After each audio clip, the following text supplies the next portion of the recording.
Welcome to Hi Fi Study changing the way of education. आज हम लोग हिंदी पढ़ेंगे। हिंदी के अति लघुत्तरी प्रश्न को देखेंगे। ठीक है, हिंदी के जितने भी प्रश्न हैं अति लघुत्तरी सभी को हम लोग देखेंगे, सारे चैप्टर्स के। तो स्टार्ट करते हैं। पहला क्वेश्चन है हमारा, कबीरदास किस विचारधारा के कवि थे? कबीरदास हिंदी भक्ति काव्य धारा की ज्ञान श्रेयी शाखा के प्रधान कवि थे। देखिए, जो कबीरदास जी थे वो किस विचारधारा के कवि थे? भक्ति काव्य धारा की ज्ञान श्रेयी शाखा के प्रधान कवि थे। ठीक है, नेक्स्ट क्वेश्चन है हमारा, कबीरदास जी का जन्म कब और कहाँ हुआ था? कबीरदास जी का जन्म संभवतः 1455 ईस्वी में वाराणसी में हुआ था। वाराणसी में कहाँ हुआ था? वाराणसी में लहरतारा नामक प्लेस पे हुआ था इनका जन्म। नेक्स्ट क्वेश्चन है हमारा, कबीरदास का पालन पोषण किसने किया था? कबीरदास जन्म से ब्राह्मण थे, मगर उनका लालन पालन नीमा और नीरू नामक जुलाहे द्वारा किया गया। देखिए, जो कबीरदास जी थे उनको नीमा और नीरू नामक जुलाहे ने पाया हुआ था और उन्होंने अपने घर लाकर उनका लालन पालन किया।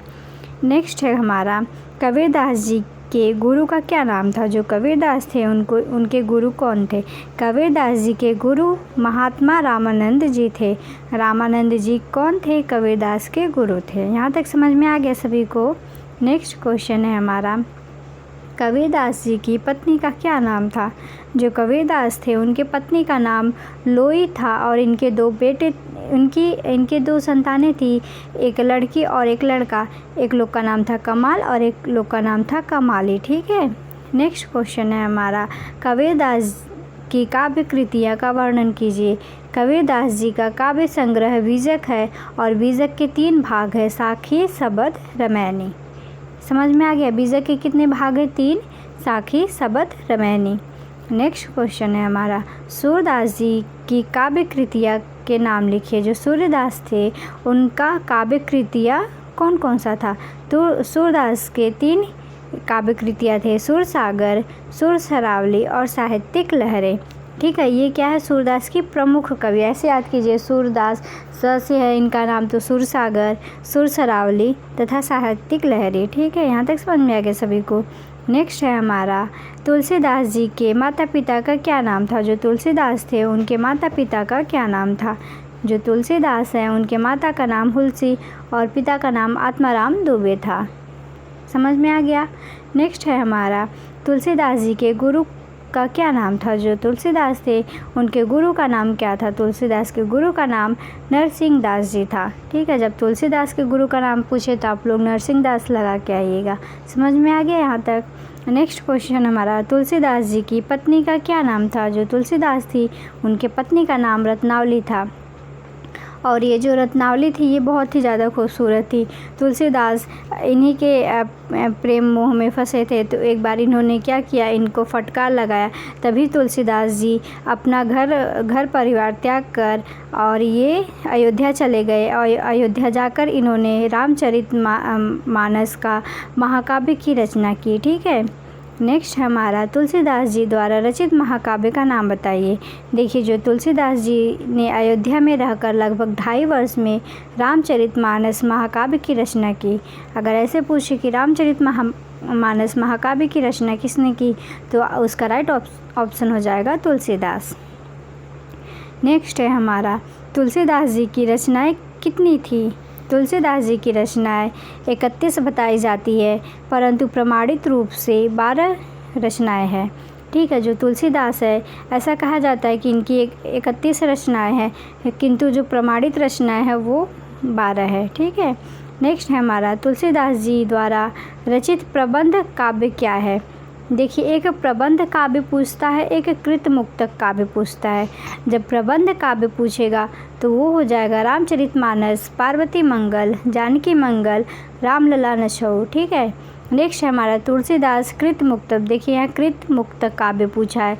जब कृत मुक्तक काव्य पूछेगा तो वो हो जाएगा कवितावली, दोहावली, भैरव रामायण, वैराग्य संदीपनी, रामाज्ञा प्रश्नावली, हनुमान बाहुक मुक्त काव्य है। ठीक है, अगर आप लोग से काव्य प्रबंध काव्य पूछे तो रामचरितमानस, पार्वती मंगल, जानकी मंगल, रामलला नछऊ हो जाएगा उसका आंसर।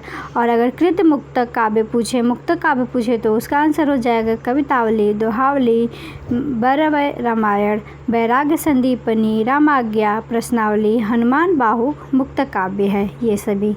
ठीक है, नेक्स्ट है हमारा तुलसी कृत गीति के काव्य बताइए। तुलसी कृत गीति के काव्य कौन कौन से हैं? तुलसी कृत गीति काव्य में गीतावली, कृष्ण गीतावली तथा विनय पत्रिका है। ठीक है, नेक्स्ट है हमारा बिहारी जी किस काव्य धारा के कवि थे? देखिए, जो बिहारी जी थे वो रीतिकालीन काव्य धारा के कवि थे। ये यूपी टेट में भी क्वेश्चन पूछता है कि बिहारी जी किस काव्य धारा के कवि थे। तो जो बिहारी जी है रीतिकाल काव्य धारा के सर्वश्रेष्ठ कवि हैं। नेक्स्ट है हमारा बिहारी जी का जन्म कब और कहाँ हुआ था? बिहारी जी का जन्म सन 1903 ईस्वी में ग्वालियर में, जो ग्वालियर कहाँ है? मध्य प्रदेश में, वसुधा गोविंदपुर गांव में हुआ था। देखिए, ग्वालियर के वसुधा गोविंदपुर गांव में बिहारी जी का जन्म 1603 में हुआ था। ग्वालियर कहाँ है? हमारा मध्य प्रदेश में। नेक्स्ट है हमारा बिहारी जी के गुरु कौन थे? बिहारी जी के गुरु लाला नरहरिदास जी थे। ठीक है, तुलसीदास का पूछे तो नरसिंह दास और बिहारी जी का पूछे तो लाला नरहरिदास जी थे। ठीक है, नेक्स्ट क्वेश्चन है हमारा बिहारी जी का निधन कब हुआ? देखिए, बिहारी जी का जन्म 1603 ईस्वी में हुआ था और इनका निधन सन 1663, 60 वर्ष की आयु में ही इनका निधन हो गया था। नेक्स्ट है हमारा बिहारी द्वारा रचित ग्रंथ का नाम बताइए। बिहारी द्वारा रचित ग्रंथ बिहारी सतसई, जिनमें लगभग 719 दोहे हैं। ठीक है, समझ में आ गया सभी को यहाँ तक? राष्ट्र कवि मैथिली शरण गुप्त का जन्म कब और कहाँ हुआ? देखिए, अगर आपके एग्ज़ाम में ये क्वेश्चन पूछे कि राष्ट्र कवि कौन है तो आप राष्ट्र कवि की उपाधि किसको मिली है तो आप लोग उसका ऑप्शन लगा के आइएगा, मैथिली शरण गुप्त। मैथिली शरण गुप्त जी को राष्ट्र कवि कहा जाता है। ठीक है, और राष्ट्र कवि मैथिली शरण गुप्त जी का जन्म कब और कहाँ हुआ था? मैथिली शरण गुप्त जी का जन्म सन 1686 में झांसी जिले में चीरगांव नामक गांव में हुआ था। नेक्स्ट है हमारा मैथिली शरण गुप्त का निधन कब हुआ था? मैथिली शरण गुप्त का निधन सन 1964 में गुप्त जी का निधन हो गया था। नेक्स्ट है हमारा राष्ट्र कवि होने का गौरव गुप्त जी को किस प्रकार प्राप्त हुआ? गांधी जी के, देखिए, मैथिली शरण गुप्त जी को राष्ट्र कवि क्यों कहा गया? क्यों उनको राष्ट्र कवि का गौरव किस प्रकार प्राप्त हुआ? गांधी जी के साथ राष्ट्रीय आंदोलन में भाग लेकर गुप्त जी ने जेल यात्रा की, आगरा तथा इलाहाबाद विश्वविद्यालय में डी.लिट की उपाधि प्राप्त की। आपको भारत का प्रथम राष्ट्र कवि गौरव होने का प्राप्त हुआ। ठीक है, इनको भारत का प्रथम राष्ट्र कवि किसको कहा जाता है? मैथिली शरण गुप्त जी को। ठीक है, यहाँ तक समझ में आ गया सभी को? अगर प्रथम राष्ट्र कवि पूछे तो वो मैथिली शरण गुप्त जी हो जाएंगे और अगर द्वितीय राष्ट्र कवि पूछे तो रामधारी सिंह दिनकर को कहा जाता है। ठीक है, द्वितीय राष्ट्र कवि किसको कहा जाता है? रामधारी सिंह दिनकर को। ठीक है, और प्रथम राष्ट्र कवि कहा जाता है मैथिली शरण गुप्त जी को। नेक्स्ट है हमारा राष्ट्र कवि मैथिली शरण गुप्त द्वारा रचित महाकाव्य के नाम बताइए। मैथिली शरण गुप्त द्वारा रचित महाकाव्य साकेत है और यह अंतिम महाकाव्य है। ठीक है, जो साकेत है क्या है? हमारा अंतिम महाकाव्य है। नेक्स्ट है हमारा अयोध्या सिंह उपाध्याय हरिऔध का जन्म कब और कहाँ हुआ था? जो अयोध्या सिंह का जन्म संवत 1865 में आजमगढ़ ज़िले के निज़ामाबाद नामक स्थान पे हुआ था। जो हरिऔध जी थे उनका जन्म संवत 1865 में आजमगढ़ ज़िले के निज़ामाबाद नामक स्थान पर हुआ था। नेक्स्ट है हमारा अयोध्या सिंह उपाध्याय जी का सबसे उत्कृष्ट महाकाव्य कौन सा है? जो अयोध्या सिंह उपाध्याय है उनका सबसे उत्कृष्ट महाकाव्य जो प्रिय प्रवास महाकाव्य पर अध्याय जी को मंगला प्रसाद पारितोषिक प्राप्त हुआ। ठीक है। प्रिय प्रवास महाकाव्य पर उपाध्याय जी को मंगला प्रसाद पारितोषिक प्राप्त हुआ। नेक्स्ट क्वेश्चन है हमारा, जयशंकर प्रसाद का जन्म कब और कहाँ हुआ था। देखिए, जो जयशंकर प्रसाद है उनका जन्म सन 1989 में 1889 में काशी में हुआ था। जयशंकर प्रसाद का जन्म और कबीरदास जी का जन्म, दोनों लोग का जन्म कहाँ पे हुआ था? काशी में। ठीक है, यहाँ तक समझ में सभी को समझ में आ रहा है ना। ये सारे इंपॉर्टेंट क्वेश्चन है, इसको आप लोग अच्छे से पढ़ के जाइएगा क्योंकि क्वेश्चन आपके यहीं से पूछे जाएंगे। ठीक है, तो आप लोग इसको अब बहुत अच्छे से देखिएगा और जो भी कोई डाउट हो तो कमेंट बॉक्स में कमेंट करके बता दीजिएगा। नेक्स्ट है हमारा, सूर्यकांत त्रिपाठी निराला के रचना बताइए। जो सूर्यकांत त्रिपाठी निराला है उनकी कौन कौन सी रचना है? बहुमुखी प्रतिभा के धनी निराला जी ने उपन्यास, कहानियाँ, रेखाचित्र, नाटक, जीवनी, निबंध अतिरिक्त अंग्रेजी, बंगला तथा संस्कृत के अनेकों ग्रंथ का अनुवाद किया है। यहाँ तक समझ में आ गया सभी को। और अगर जयशंकर प्रसाद की अगर आप लोगों को पूछे कि जयशंकर प्रसाद का अगर पूछे कि जयशंकर प्रसाद का महाकाव्य क्या है, तो इनका महाकाव्य है कामायनी। ठीक है, ये इम्पॉर्टेंट है। जयशंकर प्रसाद का महाकाव्य कौन सा है? कामायनी। नेक्स्ट है हमारा, महादेवी वर्मा के कविता संग्रहों का नाम बताइए। महादेवी वर्मा के निहार, रश्मि, नीरजा, संध्या गीत, यामा, दीपशिखा प्रमुख कविताएं का संग्रह है। ठीक है, इसको आप लोग ऐसे ट्रिक से याद कीजिएगा। निहार, रश्मि और नीरजा 3 लोग हैं, वो संध्या को गीत गाते हैं और दीप जलाते हैं, तो दीप जलाते हैं दीपशिखा हो जाएगा, गीत गाते हैं गीत हो जाएगा संध्या का गीत, और कविता करते हैं और इनका प्रमुख है यामा। ठीक है। नेक्स्ट है हमारा, रामधारी सिंह दिनकर का जन्म कब और कहाँ हुआ था। रामधारी सिंह दिनकर जी का जन्म सन 1908 ईस्वी में बिहार के मुंगेर जिले के सिमरिया घाट नामक गांव में हुआ था।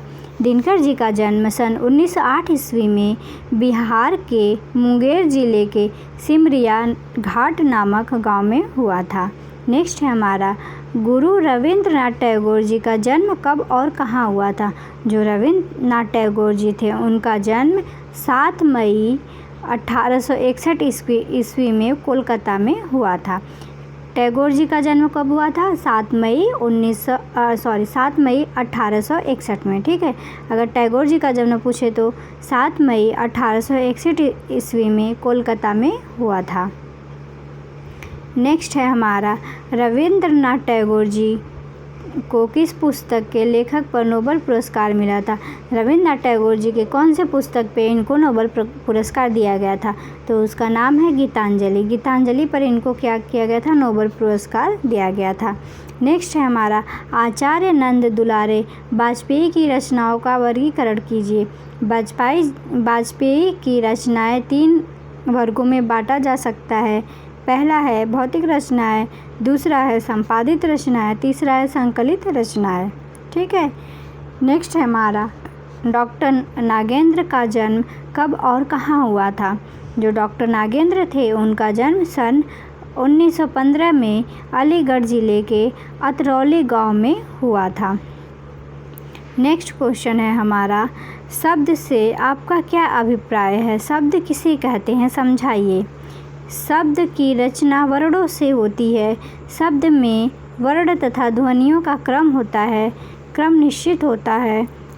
शब्द 2 प्रकार के होते हैं, सार्थक और निरर्थक। शब्द कितने प्रकार के होते हैं? शब्द 2 प्रकार के होते हैं, सार्थक शब्द, निरर्थक शब्द।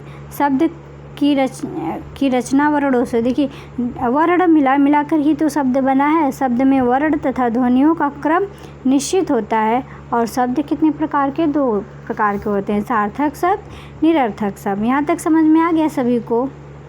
यहाँ तक सभी को समझ में आ गया। आई होप आप लोगों को अच्छे से समझ में आया होगा। इसके आगे का हम लोग नेक्स्ट वीडियो में करेंगे, नेक्स्ट वीडियो में देखेंगे। आप लोग अपना अच्छे से ख्याल रखिएगा और अच्छे से एग्ज़ाम की तैयारी कीजिएगा, क्योंकि आपके एग्ज़ाम में ज़्यादा टाइम नहीं बचा है, थोड़ा ही टाइम बचा है। तो आप लोग चीज़ों को अच्छे से पढ़िएगा और अच्छे से एग्ज़ाम की तैयारी कीजिएगा। अगर वीडियो अच्छा लगा हो तो लाइक कीजिएगा, शेयर कीजिएगा और चैनल को सब्सक्राइब कीजिएगा। मिलते हैं नेक्स्ट वीडियो में, तब तक के लिए टेक केयर, बाय बाय।